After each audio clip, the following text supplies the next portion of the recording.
Hi friends, welcome to Manappuram Civil Service Academy. So, ഈ വീഡിയോയിൽ നമ്മൾ സംസാരിക്കാനായിട്ട് പോകുന്നത് must read books four UPSC history preparation ആണ്. അപ്പോൾ ഹിസ്റ്ററി സബ്ജക്റ്റ് എടുത്ത് നോക്കുമ്പോൾ GS 1-നാണെന്നുണ്ടെങ്കിലും മെയിൻസിൽ അതേപോലെ പ്രിലിംസിനും അത്യാവശ്യം നമുക്ക് ഹോളായിട്ട് കവർ ചെയ്യുന്ന രീതിക്ക് തന്നെ പ്രിപ്പറേഷൻ പോകേണ്ടതായിട്ടുണ്ട്. അപ്പോൾ അതിൽ നമ്മൾ പ്രിപ്പയർ ചെയ്യുമ്പോൾ history includes ancient history, medieval history, modern history, post independence and world history, art and culture എന്നുള്ള ഭാഗങ്ങളെല്ലാം തന്നെ ഹിസ്റ്ററിയുടെ ഭാഗമായിട്ടാണ് എന്ത് ചെയ്യുന്നത് നമ്മൾ UPSC സിവിൽ സർവീസ് പ്രിപ്പറേഷനിൽ പഠിക്കുന്നത്. അപ്പോൾ sticking on to very much fundamentals, അതായത് ഏറ്റവും ബേസിക് ആയിട്ടുള്ള ബുക്സിൽ എന്ത് ചെയ്യുക നമ്മൾ ഫോക്കസ് ചെയ്യുക എന്നുള്ളതാണ് സ്ട്രാറ്റജി. അപ്പോൾ അതിന് നമ്മൾ വായിച്ചിരിക്കേണ്ട ഹിസ്റ്ററി പ്രിപ്പറേഷനിൽ വായിച്ചിരിക്കേണ്ട പ്രധാനപ്പെട്ട പുസ്തകം എന്ന് പറയുന്നത് നോട്ട് ചെയ്യുക. അപ്പോൾ ആദ്യം ഏൻഷ്യന്റ് ഇന്ത്യൻ ഹിസ്റ്ററിയിൽ നമ്മൾ വായിച്ചിരിക്കേണ്ട പുസ്തകം എന്ന് പറയുന്നത് ഓൾഡ് NCERT ആണ്. അപ്പോൾ അതിപ്പോൾ പുതിയ ഒരു വേർഷനായിട്ട് RS ശർമ്മ എന്ന് പറയുന്ന ഓതറിന്റെ ഒരു NCERT തന്നെയായിരുന്നു, പഴയ NCERT തന്നെയായിരുന്നു. RS ശർമ്മയുടെ ഒരു ആൻഷ്യന്റ് ഇന്ത്യ എന്ന് പറയുന്ന ടെക്സ്റ്റ് ബുക്ക് ഉണ്ട്. അപ്പോൾ അതാണ്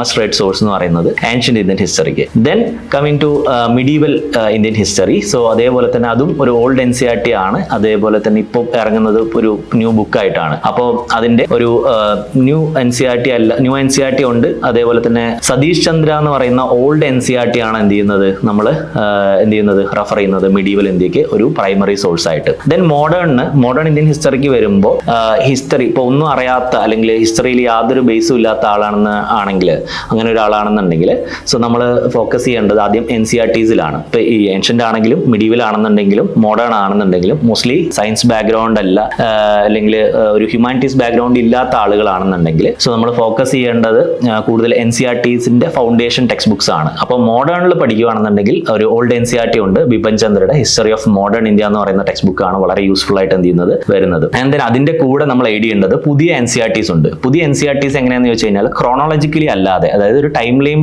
ബേസ്ഡ് അല്ലാതെ NCERTs ചെയ്യുന്നത് ഓരോ തീം ബേസ്ഡ് ആയിട്ടുള്ള ടോപ്പിക്സ് വെച്ചിട്ടാണ് എന്ത് ചെയ്യുന്നത് NCERTs പുതിയ NCERT ഇറക്കുന്നത്. അപ്പോൾ അതിൽ തീംസ് ഇൻ ഹിസ്റ്ററി, അതേപോലെ തന്നെ തീംസ് ഇൻ ഹിസ്റ്ററി എന്ന് പറയുന്ന ഒരു +1 ടെക്സ്റ്റ് ബുക്ക് ഉണ്ട്, അത് വേൾഡ് ഹിസ്റ്ററിക്കാണ്. അതേപോലെ തന്നെ തീംസ് ഇൻ ഹിസ്റ്ററി Part 1, അതേപോലെ തന്നെ themes in history Part 2, themes in history Part 3 എന്ന് പറയുന്ന 3 പുസ്തകങ്ങൾ ഏൻഷ്യന്റിനും അതേപോലെ തന്നെ മിഡീവലിനും മോഡേണിനുമായിട്ട് എന്ത് ചെയ്യാം നമുക്ക് റെഫർ ചെയ്യാം. അപ്പോൾ കമ്മിങ് ബാക്ക് ടു മോഡേണിന് സ്പെസിഫിക്കലി റെഫർ ചെയ്യേണ്ട ബുക്സ് എന്ന് പറയുന്നത് history of modern India, Bipin Chandra വളരെ ഫേമസ് ആയിട്ടുള്ള ഒരു ഹിസ്റ്റോറിയൻ ആണ്. അപ്പോൾ അദ്ദേഹത്തിന്റെ പുസ്തകം എന്ത് ചെയ്യാം റെഫർ ചെയ്യാം. പ്ലസ് നമുക്ക് എന്ത് ചെയ്യാം സ്പെക്ട്രം പബ്ലിക്കേഷൻസിന്റെ brief history of modern India എന്ന് പറയുന്ന ബുക്സ് എന്ത് ചെയ്യാം റെഫർ ചെയ്യാം. ഓക്കെ, ഇനിയിപ്പോൾ റിമൈനിങ് നമുക്കുള്ളത് വേൾഡ് ഹിസ്റ്ററി ആണ്. അപ്പോൾ വേൾഡ് ഹിസ്റ്ററിക്ക് നമുക്ക് റെഫർ ചെയ്യേണ്ട ബുക്സ് എന്ന് പറയുന്നത് വേൾഡ് ഹിസ്റ്ററിയുടെ തന്നെ ഓൾഡ് NCERT ഉണ്ട്, ഒരു അർജുൻ ദേവിന്റെ.